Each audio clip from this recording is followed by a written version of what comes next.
Conversaciones filosóficas por WIS Estéreo. Un encuentro y un diálogo con las filósofas, los filósofos, el análisis, la reflexión y la crítica. Bienvenidos.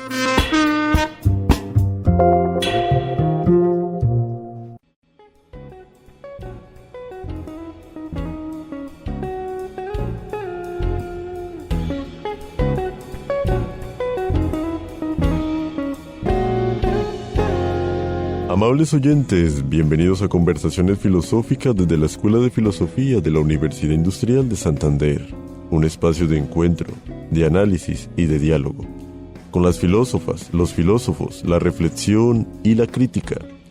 Les habla Hernando Arias Niño, estudiante de Filosofía UIS, quien les acompañará en este espacio institucional de la Escuela de Filosofía, en el cual abordaremos problemas, autoras y autores de la filosofía. Sean ustedes bienvenidos a nuestro espacio.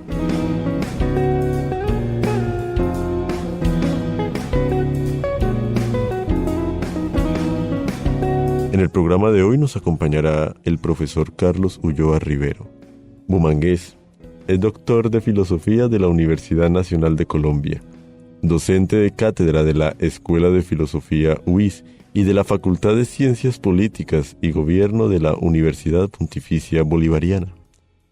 También se desempeña como escritor y gestor cultural de la ciudad con la asociación Laboratorio Creativo de Santander Laxa, la cual fundó en el año 2020.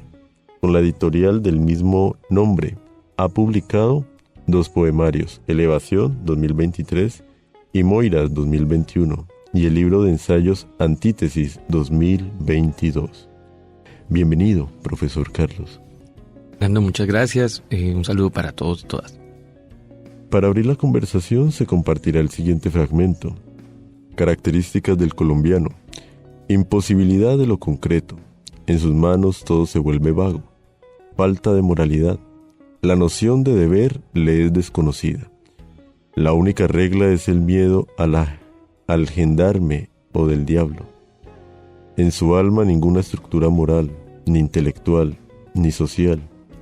Ignora toda tradición, sometido pasivamente a cualquier influencia. Nada lo marca, nada fructifica, ni dura. En este suelo de contextura informe, movedizo, plástico e inconstante. Nicolás Gómez Dávila, notas. Estimado profesor Carlos, ¿qué nos quiere decir este fragmento algo polémico? Bueno, Hernando, muchas gracias. Sí, pues yo quería comenzar lo mismo que en la sesión pasada, con la voz de un filósofo colombiano, Nicolás Gómez Dávila, para hablar precisamente sobre filosofía en Colombia.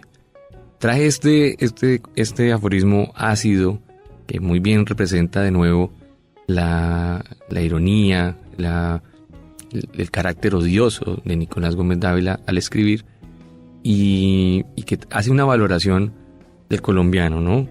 Características del colombiano, imposibilidad de lo concreto. Y allí para adelante, ¿no? Le critica todas las cosas.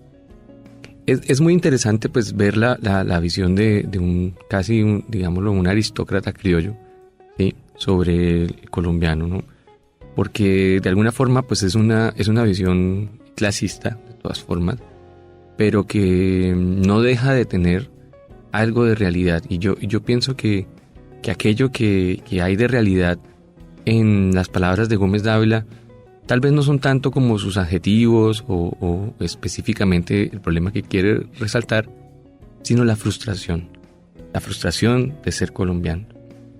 Porque para nadie es un secreto que este territorio nuestro está lleno de dificultades. Entonces, pues cada quien habla por las suyas. Las de Gómez Dávila precisamente serían las de una persona con muchos privilegios, que ve a sus congéneres como personas un poco inferiores tal vez, pero las de muchas otras son dificultades existenciales, problemas concretos. La semana pasada estuvimos hablando sobre filosofía de manera general, pero con el fin de llegar a la sesión de hoy. Porque lo que estamos haciendo la semana pasada era simplemente construyendo una definición transitoria de lo que es la filosofía. Coincidíamos en que la filosofía es la vocación por las preguntas. Que quien es filósofo o filósofa, la persona que con una vocación muy altruista, de mucho cariño a la humanidad, guarda nuestro baluarte de preguntas humanas y nos recuerda precisamente lo humanos que somos, lo cambiantes que somos, lo frágiles que somos frente al universo.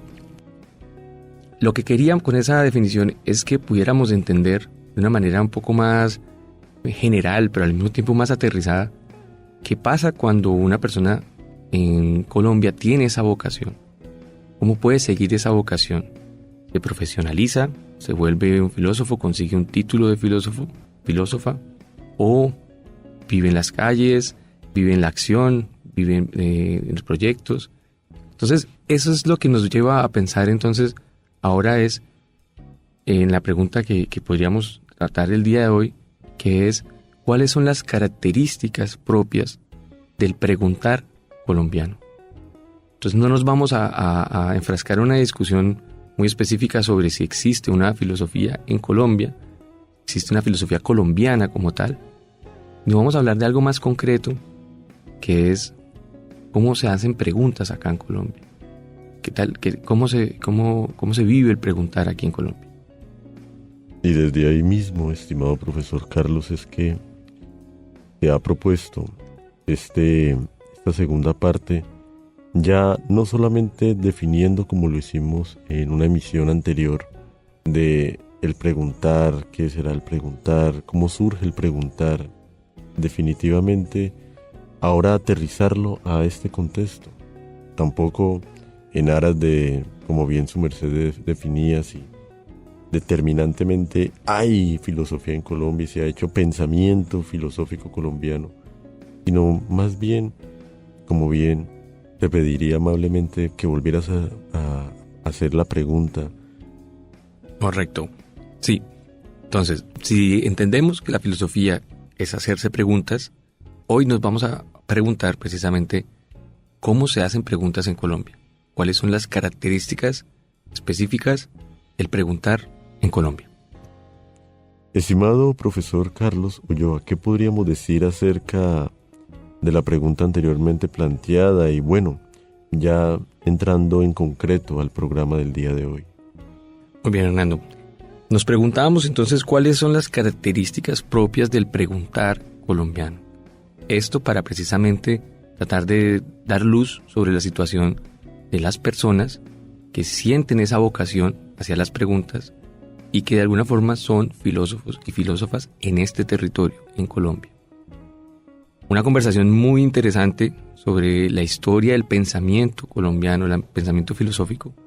Podríamos dar en otra ocasión, la podríamos dar incluso a través de profesores muy interesantes, como es el profesor Damián Pachón, también de la Universidad Industrial. Pero el día de hoy vamos a hablar de manera un poco abstracta, pero aterrizada, sobre realmente cuáles son las cosas que afectan al preguntar colombiano aquí pues, en esta realidad que compartimos todos nosotros y nosotras. Bueno, lo primero que tenemos que hacer, pienso yo, Hernando, es recordar que no todas las preguntas o no todo el acto de preguntar es igual. Y en esto vamos a recordar a Marx, y vamos a recordar la gran enseñanza para mí del pensamiento de Marx, que es la materialidad. Precisamente me parecía interesante comenzar con esta frase, con esta cita de Nicolás Gómez Dávila, por ser Nicolás Gómez Dávila un personaje tan poco colombiano, en el sentido democrático, siendo parte de unas élites, que bueno, las élites también son algo muy colombiano, pero algo tan privilegiado. Y la materialidad precisamente nos recuerda a eso, de que no todos los puntos de vista coinciden cuando la realidad material hace que las personas se relacionen con el mundo de manera diferente. Entonces, si nosotros hablamos de un preguntar en abstracto, como hablábamos la semana pasada, y decíamos que la filosofía es un preguntar, Ahora ya podemos aterrizarlo un poco a la materialidad, dándonos cuenta de que no es lo mismo preguntar en Atenas de Pericles, no es lo mismo preguntar en la Alemania de Hegel, no es lo mismo preguntar en la Colombia del siglo XXI. Cada espacio histórico tiene una materialidad, cada territorio tiene unas condiciones de interacción social, de lucha de clases, de lucha por la producción, lucha por afirmarse en la producción, las cosas que nos permiten vivir, que hace que los preguntares sean distintos, que hace que los preguntares tengan diferentes prioridades, que apunten hacia diferentes lugares. Por supuesto, la filosofía es una tradición. Hablábamos precisamente la semana pasada que la filosofía es una tradición humana y que nos recuerda preguntas humanas. Y nosotros somos también europeos, nosotros somos también africanos, por el hecho de que compartimos un planeta, una especie de animales. Pero ese devenir histórico que ha tenido la humanidad se vive en transformaciones sociales, en realidades sociales distintas. Entonces, cuando nosotros hablamos de filosofía, normalmente tendemos a pasar por alto que la filosofía tradicional responde a una tradición, valga la redundancia, europea, eurocentrada. Y muchas de las preguntas que nosotros hacemos en filosofía son universales, pero son universales y al mismo tiempo localizadas en contextos específicamente europeos. Esto no es que esté mal, esto es simplemente la forma como se dieron las cosas, pero digamos, esto no nos exime de hacer una revisión crítica a esa tradición, como por ejemplo lo hizo la filosofía latinoamericana en su momento. Avances tan importantes como el pensamiento decolonial, como comprender cuáles son las consecuencias de pensar desde el centro de la epistemología y pensar desde la periferia. Esas tensiones epistemológicas que casi no se notan, de hegemonía, de poder, de discurso, eso, por ejemplo, ha sido un avance enorme en nuestra comprensión como latinoamericanos. Entonces, a pesar de que la filosofía tenga una tradición europea, eso no quiere decir que la filosofía no pueda ser localizada, ser consciente de ella misma en otras regiones, en otros territorios, bajo otras necesidades materiales. Ahí es donde aparece entonces la pregunta, Hernando. Entonces, ¿cuáles son o han sido las características del preguntar colombiano? Comenzando de que en el hecho de que cuando hablamos de Colombia, pues estamos hablando de un territorio nombrado relativamente hace poco.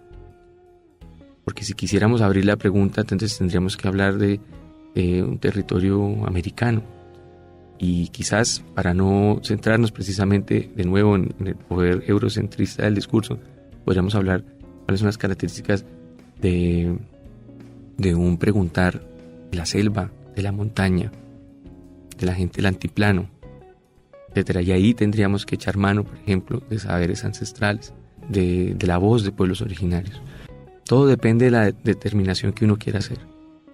Si nos casamos, para no abrir demasiado la discusión, si nos casamos en el pensamiento colombiano, yo propongo que hay dos tendencias, características que han marcado muchísimo nuestro preguntar hasta el día de hoy.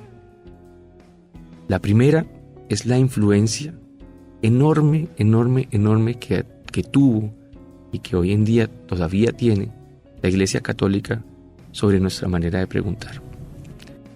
Todos sabemos, o quizás muchos sabemos, que el descubrimiento de América por parte de España fue un hecho histórico que marcó el destino de las colonias en América, las colonias católicas en América. Porque de alguna forma Europa estaba viviendo un clima diferente al de la España católica que descubre América. Y eso hace que nosotros quedemos de alguna forma blindados o separados de un espíritu científico que estaba transformando la faz de Europa y de la cual precisamente España era una especie de reacción. Ese pensamiento católico tradicionalista vive en nuestras instituciones, vive en nuestra sociedad, vive en nuestra manera de comportarnos, es la base de nuestra moralidad, es la base de nuestra manera de juzgar los buenos, los malos, de nuestras costumbres, la manera como nos relacionamos en la familia, aún hoy. Entonces, ha sido, digamos, una condición específica del preguntar colombiano, cuando hablamos, por ejemplo, de la moralidad, cuando hablamos de las costumbres, y nos damos cuenta, por ejemplo, por citar un ejemplo, que uno de los episodios más notorios de la filosofía colombiana fueron los nadaístas, personas que en los años 60, ciudad de Medellín, Cali, Bogotá, hicieron historia filosófica única y exclusivamente tratando de poner en jaque todas esas convenciones morales cristianas tradicionalistas, de la mano de algunas ideas de Nietzsche, de Sartre, pero principalmente simplemente del sentido común de quien se revela frente a cosas aprendidas que ya no siente suyas. Entonces, el cristianismo, podríamos citar muchos más ejemplos sobre, por ejemplo, el control que han tenido la Iglesia Católica en la educación, cómo se demora, por ejemplo, hasta mitad del siglo XX pasado, o sea, la mitad del siglo pasado, la creación de un instituto de filosofía laico, un instituto de filosofía como fue el Instituto de Filosofía de la Nacional, fundado el siglo pasado. Cómo se demora eso en la llegada de la instrucción, de la profesionalización de la filosofía, un ejercicio laico. Entonces, eso da muchísimos matices. No los vamos a abordar ahora todos, pero que está ahí. Nuestro preguntar está mediado por las creencias de la religión católica. Y hay otro problema, Hernando, otra circunstancia muy nuestra, que es el mestizaje. El mestizaje fue el encuentro de dos mundos, encuentro para algunos fatídico, para otros positivo, pero el mestizaje nos heredó nuestras preguntas más fundamentales, que son básicamente quiénes somos, quién es la persona que tengo al frente. Y desafortunadamente también trajo consigo unos prejuicios muy dolorosos que han roto el tejido social de nuestro territorio, que tienen que ver con el racismo, prácticas racistas, prácticas clasistas, como las que veíamos en los textos de Gómez Dávila, donde tenemos una desconfianza arraigada frente a ese otro, porque durante mucho tiempo en nuestro territorio, sin que lo supiéramos, vivimos en prácticas racistas, tuvimos esclavos en nuestro territorio, y de alguna forma no nos convencíamos de que todos éramos iguales, porque la dinámica de creer que todos éramos iguales ante Dios no era igual en la ley. Habían personas con extremados privilegios y personas que no los tenían. Entonces, nuestro territorio incubó de alguna forma prácticas de desigualdad, de injusticia, de esclavitud, que yo creo que están hoy en día muy arraigadas. Uno camina por la calle y ve una cierta dificultad para configurarnos como sociedad, como pueblo, para reconocernos los unos a los otros, y como una especie de animadversión frente a la diferencia. Entonces, bueno, eso por decir alguna cosa, pero también por decir algo positivo, vemos muchísima diversidad también, y lo sentimos en nuestra música, ¿no? El mundo entero escucha nuestra música. ¿Por qué escuchan la música de Colombia? Porque tenemos influencias africanas, tenemos influencias indígenas, españolas, ¿no? Lo decía Vasconcelos, José Vasconcelos, filósofo mexicano. La raza cósmica somos precisamente los latinoamericanos. Entonces, eso es lo que yo quisiera como denotar. Este es un ejercicio, digamos, lo que hicimos hoy es un pequeño ejercicio, de un ejercicio más grande que podemos hacer, es empezar a notar cuáles son las características que influyen en nuestro preguntar.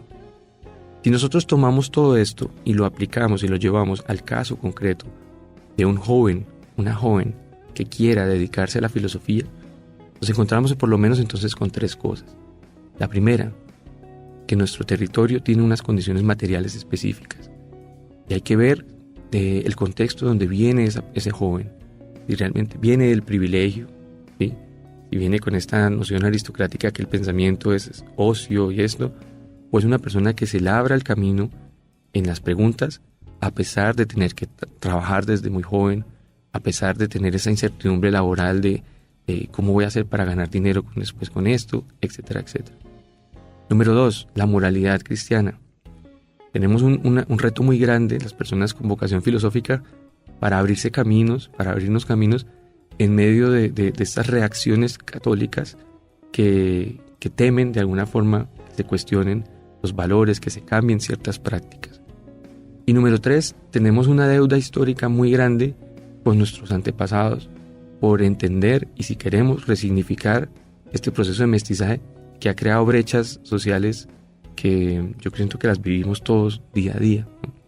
Entonces, fíjense que esto es solamente un ejercicio que denota 3, pero podríamos denotar muchas más cosas que cuando las analizamos van generando situaciones concretas.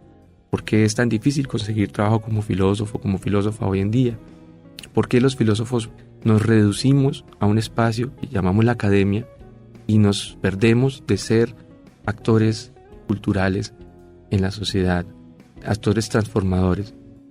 Puede ser, quizás, por algunas de estas dificultades que menciono, porque no hemos encontrado la manera en que nuestras preguntas puedan abrirse camino dentro de contextos muy arraigados, dentro de prejuicios muy arraigados, y quizás porque nos formamos en la tradición europea, se nos olvida que nuestras preguntas deben estar orientadas hacia las urgencias de nuestro territorio.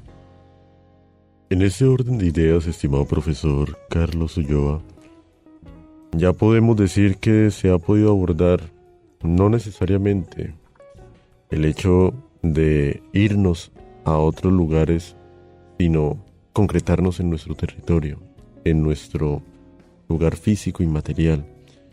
Para antes de terminar, su merced nos traía justamente unos breves minutos de un cantante. ¿Cuál es la idea antes de finalizar el programa?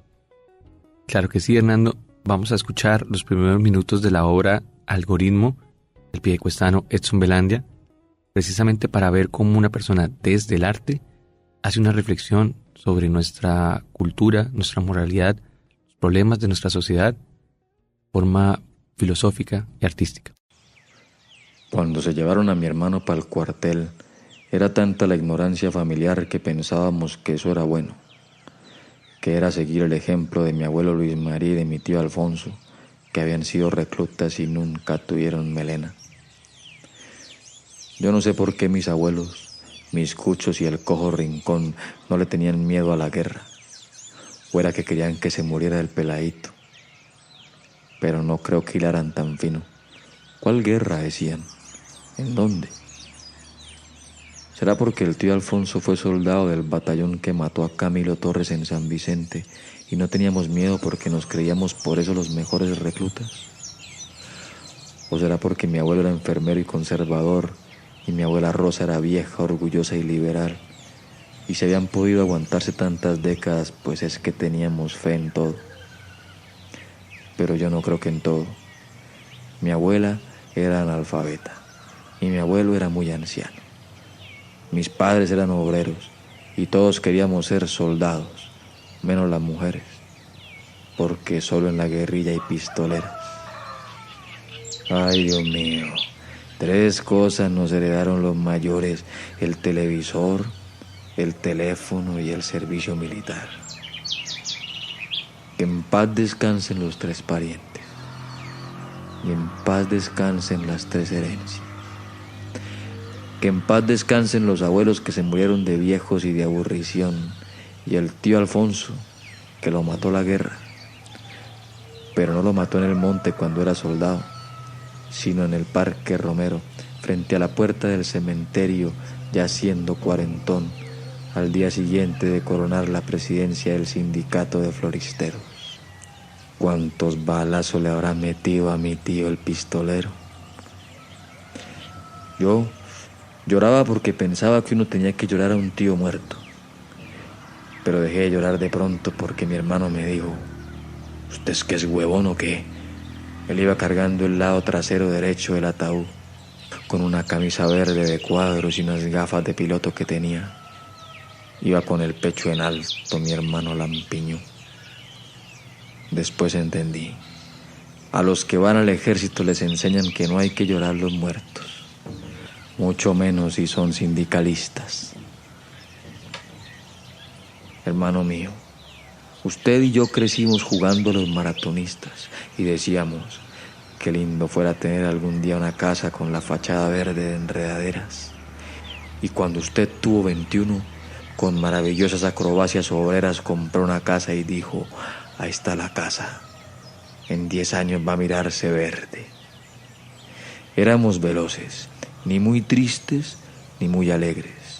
Éramos buenos con las manos. Usted armó un avión de 10.000 piezas que el cojo Rincón le mandó de Duitama y yo rompí el avión lanzándolo de lo más alto. Yo no sé si usted todavía no me perdona, pero dígame una cosa, hermano. Si un simple avión de papel puede volar, ¿por qué ese avión tan violento no volaba? Tan violento no volaba. De este modo nos despedimos de esta emisión del programa institucional de la Escuela de Filosofía UIS. Del mismo modo a nuestro invitado, profesor Carlos Ulloa, por su participación y valiosos aportes. Fernando, muchas gracias y esperemos que este programa siembre una semilla hacia el cuidado de las personas con vocación filosófica. Y se pueda seguir cultivando efectivamente, profesor Carlos. Gracias por su sintonía. Los invitamos a una nueva edición del programa institucional de la Escuela de Filosofía UIS. Con ustedes hasta este momento les acompañó Hernando Arias Niño.